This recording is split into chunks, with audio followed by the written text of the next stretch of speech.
салому дуруди бепоён ба кулли мухлисони барномаи дар шабакаҳои иҷтимоӣ. Фирдавси Хурсанд аз тозатарин хабарҳои олами варзиш шуморо ошно мекунад.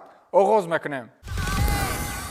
нимҳимоятгари дастаи Манчестер Юнайтед Андрес Перейра ки қаблан дар дастаи Латсиёи серияи А бозӣ мекард, дар мавриди вохӯрияш бо Криштиану Роналдо ҳарф зад ва ҳамчун инсон ӯро баҳогузорӣ кард. ӯ гуфтааст ки ман ба МЮ ба хотири Роналдо омадам, чун ӯ низ ҳамин ҷо бонгу ном баровард, аммо бо ӯ аллакай дар Рим шинос шуда будам. қисса ин хел аст ки пеш аз бозии Латсио ва Ювентус ман аввалин бор Роналдоро аз наздик дидам ва дарҳол шонсро истифода бурда наздаш рафтаму гуфтам ки баъди бозӣ ба ман пироҳанатро ҳадия мекунӣ.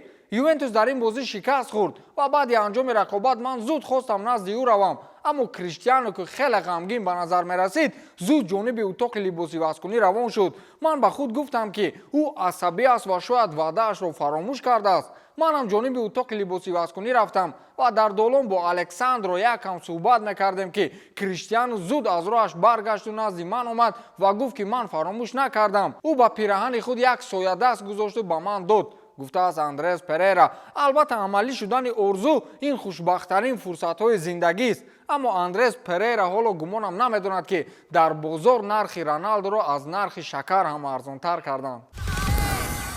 рақобати аср номгузорӣ шудани бокси Мейвезер ва Логан Пол куллан ба ман писанд набуд. боксчии шикастнопазир чемпиони ҷаҳон дар 5 вазн муқобили як блогере ки ҳамагӣ як рақобат дошту ҳамонам муқобили як блогери дигар ки мусовӣ шуд. магар мешавад рақобати Мейвезерро бо ҳамин ютуб блогер рақобати аср номем? ман умуман розӣ набудам, вале имрӯз аз саҳари баланд эътироф кардам ки ин бокси аср буд ва Логан Полро ба майдони пурҳашамати бокс хуш омадед мегӯям. расонаҳо навиштанд ки ана ба шумо ютуб блогер бо Мейвезер зурҳои ба қавли ҷаҳон Конор Макгрегор, Мэнни Пакьяо ва чандину чандин абарситораҳо ғолибият як со ҳатто мусовӣ карда натавонистанд, вале Логан Поле ки ҳамаатон ба ҳолаш механдидед, шоми гузашта беҳтарин боксчии дунёро ба оҷиз мондан маҷбур сохт. расонаҳо менавиштанд ки ана ба шумо блогер Мейвезер на дар якум раунд на дар ҳаштум раунд ягон зарбаи хатарзо ҳам назад ва Логан Пол ҳар чизе омӯхта буд истифодааш бурд. натиҷаи рақобат мусовӣ шуд ва ин дар карьераи Мейвезер як доғи андаку аммо миллионҳо доллар пул ворид сохт.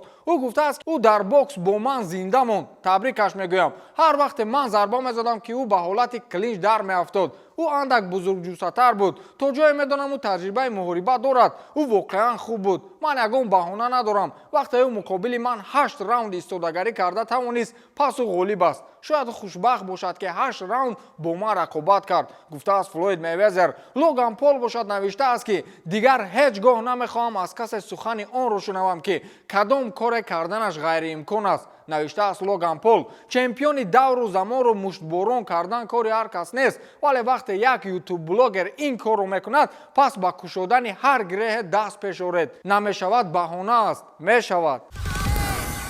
футболбози украинии дастаи Аталанта Руслан Малиновский дар як суҳбаташ бо рӯзноманигорон Роналдоро беҳтарин футболбози чемпионати Италия нагуфт ва ҳатто рад кард ки ӯ футболбози беҳтарини чемпионати мазкур аст. ӯ ду нафари дигарро гуфт. ба ӯ суол доданд ки шумо эътироф мекунед ки Криштиану беҳтарин футболбози серия А мебошад? ӯ ҷавоб додааст ки ман Роналдоро намегӯям, чун он ҷо футболбозони беҳтар аз Роналдо ҳастанд. агар фарзияи маро фаҳмидан мехоҳед, пас ман Луис Муриелро интихоб мекунам. ӯ футболбози сатҳи Барселона аст, одами хоксор аст, ҳамеша дар утоқи либосивазкунӣ бо нағмаҳояш дигаронро механдонад, дар майдон беҳтарин бозиро нишон медиҳад. дуюмин бозигаре ки ман метавонам беҳтарин бозигари чемпионати Италия ном барам, ин Петр Зеленский аз дастаи Наполи мебошад.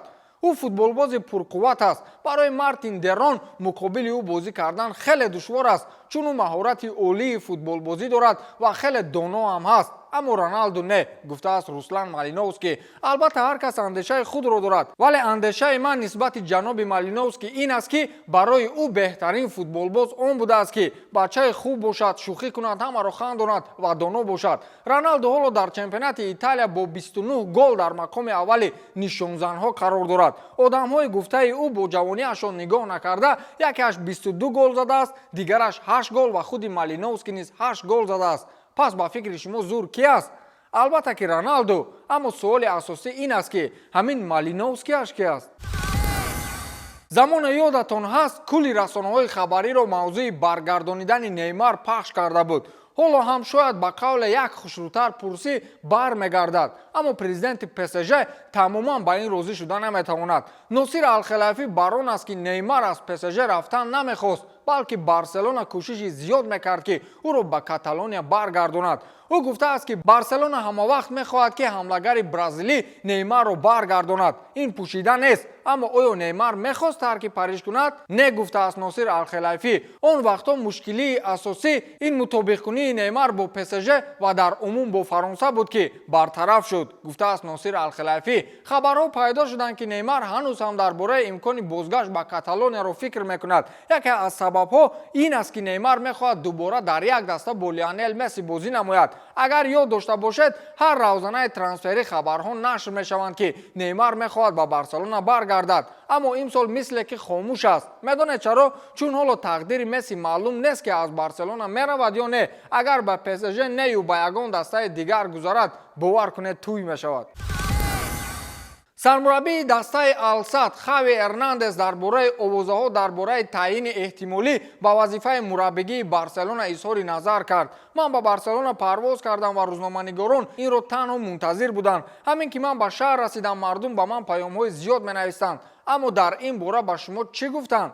ҳеҷ чиз нест. зеро аввалан даста мураббӣ дорад ва он Куман аст. ӯро эҳтиром бояд кард. баъдан ман барои мураббии Барселона шудан шитоб намекунам. вақти он расид ки мо вазъро арзёбӣ ва тасмими дуруст мегирем. хушбахтона ё мутаассифона ман аллакай аз пешниҳоди Барселона 2 маротиба даст кашидам. ин ба шароити гуногун вобаста аст. оила, ҷониби касбии масъала, шартнома, дар ин бора суҳбат кардан душвор аст, зеро ман мухлиси Барселона ҳастам. аммо он лаҳза он замон дуруст набуд, мегӯяд Хави. Хави одами доно аст, ба ӯ беҳуда истилоҳи генийро арзанда надоданд. аз ин рӯ медонад ки сармураббии Барселона будан ягон маънӣ надорад. мухлисони Барс, узри маро қабул кунед. дӯстони азиз, ба канали Ҷавонон медия ки силкаашро ман дар ҷои комментария гузоштам, даромада видеоҳои нав ба навро тамошо намоед. ба ҳамин тамом, то дидор, хайр.